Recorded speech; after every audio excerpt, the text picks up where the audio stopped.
to Tanya Cipali. Nah, kita balik lagi ya, tanya ke Mas Yogi. Mas, jangan kaku lah. Santai gitu, Saya coba ngapain? senam gitu, gerak-gerak kayak apa kayak aduh. Nah, jadi gini Mas, kan kalau aku denger nih ya, Mas Yogi itu penguasa tol Cipali. Ngeri. Coba. Nah, kalau penguasa biasanya itu ada daerah kekuasaan dong. Itu di mana aja? Kita Cikopo, Palimanan. Oke, Cikopo, Palimanan. Palimanan tuh udah sampai Jawa Tengah? Belum dong Oh, ya. itu Jawa Barat. Perasaan masih di Jawa Barat. Oh, itu ya? Jawa Barat. Oke. Iya kan? Aku nggak tahu, belum lihat map sih sebenarnya. Belum pernah sampai sana sih. Pernah deh kayaknya. Palimanan tuh yang apa ya? Loh, sih. Pasnya. Yang deket Cirebon. Oh, deket Cirebon. Oh, belum Brebes. Belum. Oh. Itu Jawa Tengah dong. Oh iya, Brebes Jawa Tengah baru ya? Oke. Oh, aku kira Brebes masih Jawa Barat. Oke. Nanti saya kawal ke sana ya. Oh iya, mau dong pakai apa? Pakai mobil patroli. Patroli yang mana? Patroli yang di Cipali. Oh, yang enggak mobil polisi atau mobil? Bukan, kita kan punya mobil patroli sendiri. Oh, Beda dengan polisi. Oh, yang patroli yang Beda. biasanya buat towing? Yang ada dereknya gitu. Nih, itu mobil derek. Oh, Beda kan dengan tapi biasanya towing. banyak juga yang patroli pakai mobil derek. Enggak, beda. Oh, aku kira mobil patrolinya yang kayak gimana? Nah, saya Ada bingung. baknya. Ntar dulu, saya bingung nih jelasin kamu mobil patroli seperti apa. Beda dengan mobil patroli, beda dengan mobil derek atau mobil towing itu beda. Aku kayak belum pernah lihat. Pernah kayak mobil biasa. Ya, kayak mobil minibus lah. Karena untuk mobilisasi kan. Minibus? Sumpah? Lo minibus Bukan kayak bus, bukan travel. bus, bukan bus. Yang travel? Bukan. Kayak mobil travel? Bukan gitu juga sih. Jadi gimana? Kan ada kejadian seru nih pastinya kan kalau lagi kerja. Nah, apa nih kejadiannya Mas? Jadi gini nih, suatu hari itu ada pengguna jalan, ceritanya mau mudik nih. Tiba-tiba di jalan mereka telepon ke call center. Oke.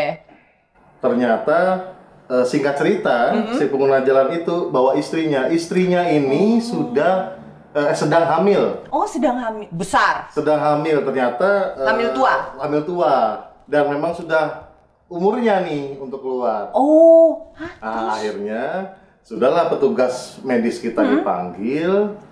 Singkat cerita si pengguna jalan itu harus melahirkan nih di Cipali, harus melahirkan di jalan. Ya sudah, akhirnya dengan semua kesigapan tim kita, terus medis-medis kita, anak itu lahirlah dengan selamat di Cipali.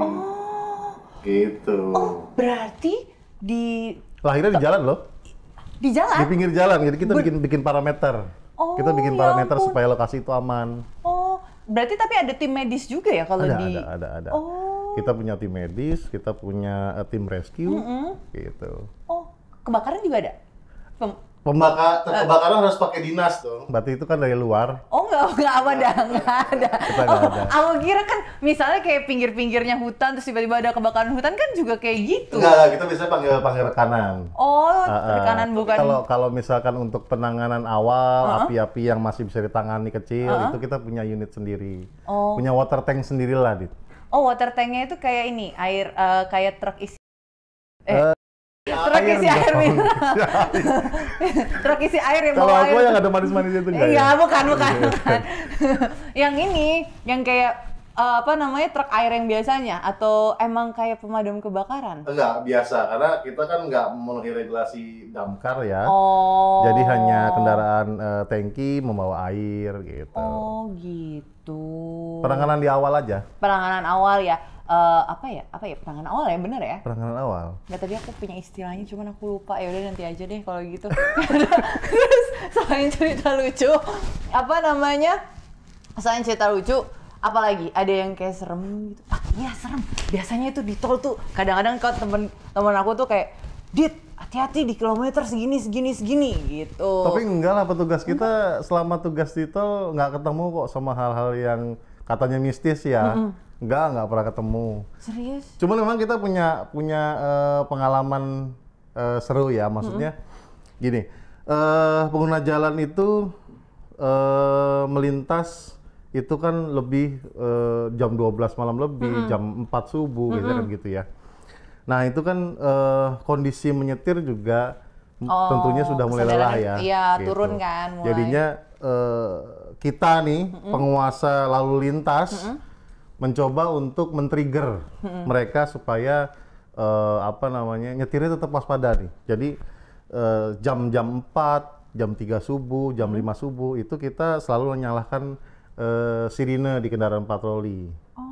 Sepanjang jalan supaya harapannya pengguna jalan lewat itu dia aware ya, sadar, bangun lagi kayak kaget gitu sehingga kan. waspada lagi untuk berkendara. Tapi aku mau Gitu. tanya juga sekalian ini, kan di tol tuh ada yang gerudukan kecil gitu. Itu buat apa ya? Nah itu salah satunya, itu juga salah satu. Kalau misalkan pengguna jalan belum ketemu dengan lampu sirine, suara sirine kita nih, nah itu ketemu dengan rubber strip. Apa namanya? Rubber strip. Rubber strip. Atau pita penggaduh. Atau polisi tidur kecil-kecil. Enggak polisi tidur juga sih, enggak polisi tidur. Polisi tidur kan buat yang di gang-gang rumah Dita tuh biasanya polisi tidur tuh. Nah, itu kan termasuk kecil-kecil banget. Ya itu pita penggaduh. Pita penggaduh. Jadi pada saat nyetir kan kerasa tuh. Atau rumble dot. Rumble dot itu yang ada di pinggir bahu jalan kita. Biasanya kalau pengguna jalan ngantuk, terus kendaraannya nggak konsisten, ya? Nah dia mulai ke pinggir. Nah, yang deg-deg di ban sebelah itu betul, ya. Betul. Gitu. I see. Oh itu gunanya buat nggak ngantuk ya? Buat membangunkan lagi lah. Mengembalikan kewaspadaan. Oke. Gitu. Tapi kalau misalnya nih aku mau nanya lagi, apa ya? Tunggu, aku juga bingung mau nanya apa. Oh enggak. Aku mau nanya. Nih, aku tuh mau nanya, kan kalau misalnya kita patroli nih, kita sih, masnya aja deh. Nggak apa-apa juga nih. Iya, terus kalau lagi patroli nih, nah itu kan pasti bosen banget ya, apalagi berdua gitu. Biasanya cewek-cewek apa cowok-cowok? Cowok-cowok. Oh cowok-cowok. Cewek ada nggak sih? Cewek kalau untuk saat ini di lapangan kita belum ada. Tapi kalau di traffic monitoring center kita ada nih 1 orang. Gitu. Kerja lapangan berarti rata-rata cowok ya? Cowok. Nah itu kan biasanya itu kan pasti berdua doang nih ya kalau lagi patroli. Kan pasti bosen ya ngeliatnya jalan tol mulu. Biasanya nonton Dita di YouTube. Masih sih?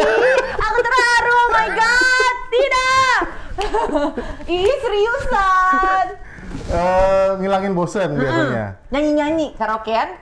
Atau di mobil ada karaokean? Ya makanya nonton YouTube tadi kan? Iya YouTube. YouTube Dita. Biasanya temen-temen itu main gaplek? Ya nggak bisa kan lagi nyetir. Oh iya. Lagi nyetir. Main apa ya? Atau misalkan masuk ke rest area untuk sekalian ngecek kondisi dalam rest area.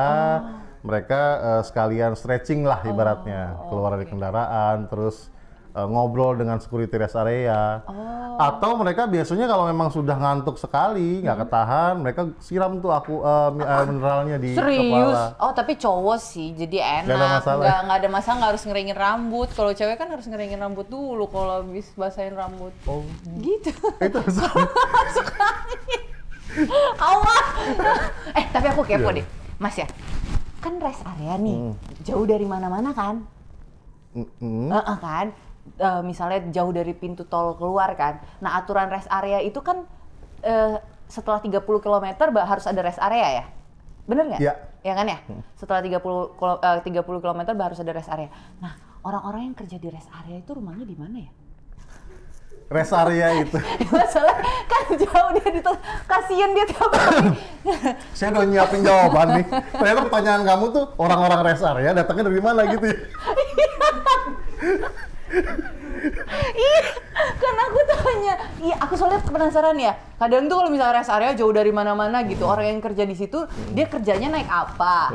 Terus tinggalnya di mana? Ya kan kalau misalnya dia kerja di situ, dia tuh harus muterin tol dulu. Kan nggak bisa putar baliknya jauh kan, nggak kayak langsung gitu. Berarti dia harus lewatin setiap 30 km dulu gitu kan dia baru bisa. Oke. Ya kan jadi Ya. Pertanyaannya luar biasa loh. Dari 1000 orang baru kamu yang nanya seperti itu. Jadi gini, ada beberapa titik rest area itu yang jalannya bersinggungan dengan arteri. Tapi memang nggak deket, jadi mereka bisa akses dengan kendaraan sepeda motor ke dalam rest area. Gimana caranya? Itu lewat belakang. Oh, ada pintu belakang. Nah itu biasanya menyediakan pintu untuk karyawan mereka tuh untuk mobilitas. Tapi kalau misalkan itu yang pertama, yang kedua kalau misalkan mereka harus loading tenan misalkan, nah itu tetap menggunakan kendaraan dari dalam tol. Kasihan juga jauh Gitu. ya. Yang mana yang jauh? Yang tenannya. Terus di jalan tol. Lumayan loh. Misalnya itu dari masukan terus kan 30 km ya. Benar kan ya? Kenapa ya tiap 30 km harus ada rest area? Regulasinya seperti itu. Oh, aku tahu regulasinya dari mana ya? Aku juga nggak tahu Di sih. Google banyak kok, coba di searching. Tapi aku juga nggak tahu, aku lupa. Termasuk kalau Palimanan di mana itu di searching. Oke, nanti habis ini aku searching ya kalau gitu. Betul. Jangan kemana-mana, tetap di Tanya Cipali.